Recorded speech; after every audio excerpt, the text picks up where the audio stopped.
Britain's rise to global dominance is one of the most extraordinary transformations in human history. Imagine a small, rainy island on the edge of Europe, with limited population and few natural resources, eventually ruling nearly 1/4 of the entire world. At its peak, the British Empire spanned continents, controlled oceans, and shaped global culture, trade, and politics. The British flag flew across lands thousands of miles from London, and the English language spread to every corner of the globe. This is the story of how Britain rose from a divided kingdom into the most powerful empire the world had ever seen. Before its rise, Britain was far from a superpower. During the Middle Ages, England was politically unstable, economically weaker than its European rivals, and frequently torn apart by internal conflicts and wars. Powerful empires like France, Spain, and the Ottoman Empire dominated global affairs, while Britain remained relatively isolated. Yet this isolation, surrounded by the sea, would soon become Britain's greatest advantage. As an island nation, Britain was naturally protected from large-scale invasions, which allowed it to build ships, mastering navigation, and developing a strong maritime culture. While other powers invested heavily in land armies, Britain increasingly looked outward toward the oceans. The turning point came in the 16th century, during the Age of Exploration. European nations were racing to discover new lands, wealth, and trade routes. Spain and Portugal led the way, claiming vast territories in the Americas and beyond. Britain entered this race later than its rivals, but it learned quickly. Rather than relying solely on conquest, Britain focused on trade, private enterprise, and naval expansion. The English crown encouraged explorers and sailors, such as John Cabot and Sir Francis Drake, whose voyages were driven not only by curiosity, but by the promise of wealth and influence. These early expeditions taught Britain a critical lesson. Controlling the seas was more valuable than controlling land. Naval power soon became Britain's greatest weapon. The Royal Navy grew into a professional, disciplined, and technologically advanced force. British ships were designed to travel farther, fight more effectively, and protect vital trade routes across the world. Dominance at sea allowed Britain to weaken stronger land-based empires without direct confrontation. By controlling shipping lanes, Britain could control global commerce, cut off enemies, and expand its influence far beyond Europe. The oceans became Britain's highways, connecting distant colonies and fueling the growth of a worldwide empire. This new confidence was solidified in 1588, when Britain faced one of its greatest threats, the Spanish Armada. Spain, the most powerful empire of the time, launched a massive fleet to invade England. Against expectations, the British Navy, using superior tactics, faster ships, and aided by severe storms, defeated the Armada. This victory marked a historic turning point. Britain proved it could stand against the strongest powers in the world. From that moment forward, Britain stopped thinking purely in terms of survival and defense. It began to think in terms of expansion, trade, and global dominance.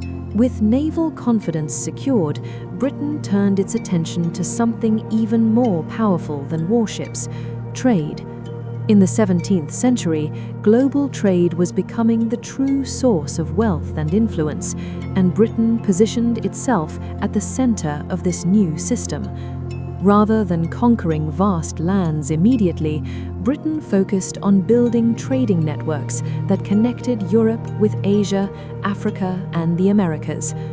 Ports like London, Liverpool, and Bristol grew rapidly, transforming Britain into a commercial hub where goods, money, and information flowed from across the world.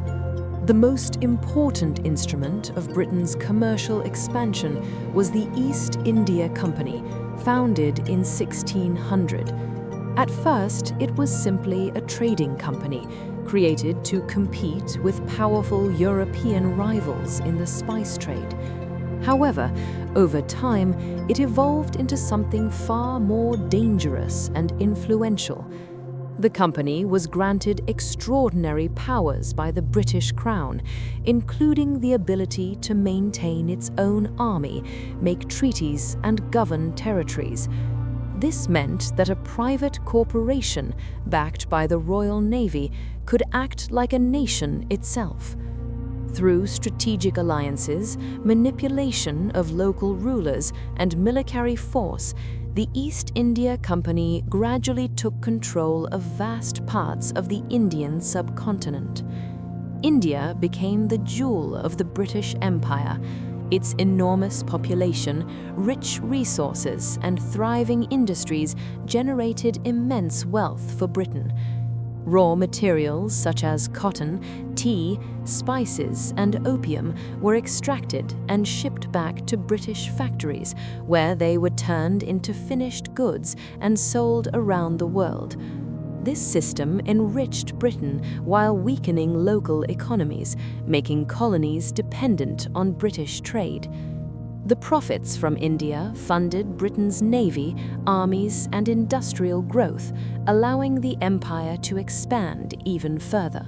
At the same time, Britain was establishing colonies across North America, the Caribbean, Africa, and later Australia. These colonies served different purposes. Some were settler colonies, others were military outposts, and many were designed purely for economic exploitation. The Caribbean islands, for example, became major producers of sugar, one of the most valuable commodities of the time. This wealth was built on the brutal system of slavery, with millions of Africans forcibly transported across the Atlantic. While this system created unimaginable suffering, it also generated enormous profits that helped fuel Britain's rise as a global superpower. By the 18th century, Britain had created a vast global trading empire protected by the strongest navy on Earth. British ships dominated the oceans, British merchants controlled key markets, and British influence reached nearly every major trade route. Power was no longer defined only by land or population, but by economic control. Britain understood this better than any rival. Through trade, corporations, and colonial networks, Britain transformed itself from a European kingdom into a global economic empire, setting the stage for total dominance in the centuries to come. By the late 18th century, Britain had something no other empire possessed in the same combination: global trade networks, vast colonial resources, and unmatched naval power. These elements came together to ignite the Industrial Revolution, a transformation that would permanently change the balance of global power. Britain became the first nation in the world to industrialize, shifting from handmade production to machine-based manufacturing. New inventions such as the steam engine, spinning machines, and mechanized looms allowed British factories to produce goods faster, cheaper, and in greater quantities than any rival. This industrial transformation gave Britain an enormous economic advantage. Coal and iron fueled factories, railways, and shipyards, while colonial raw materials fed Britain's growing industries. Cotton from India and the Americas, rubber from Southeast Asia, and metals from Africa were shipped to British factories and turned into finished goods. These products were then sold back to colonies and foreign markets, creating a cycle of dependency that strengthened British control over the global economy. Britain was no longer just trading goods, it was shaping how the world worked. Industrial power also transformed Britain's military strength. Steam-powered ships replaced sailing vessels, railways allowed troops and supplies to move rapidly, and mass production ensured a steady supply of weapons. The British Army, though smaller than those of some European rivals, was highly professional and supported by the world's most powerful navy. This allowed Britain to fight wars across multiple continents at the same time, from India and Africa to the Middle East and East Asia. Few empires in history had ever possessed such global reach. During the 19th century, Britain entered what became known as the Age of Imperial Dominance. After defeating Napoleon in 1815, Britain emerged as the world's leading power. With France weakened and other European states still developing, Britain faced no serious challenger at sea. This period, often called Pax Britannica, was marked by relative global stability enforced by British naval supremacy.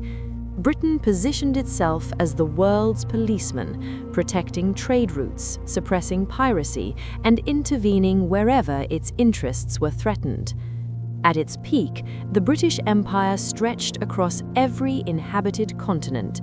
It ruled India, large parts of Africa, Canada, Australia, New Zealand, and countless islands and strategic ports.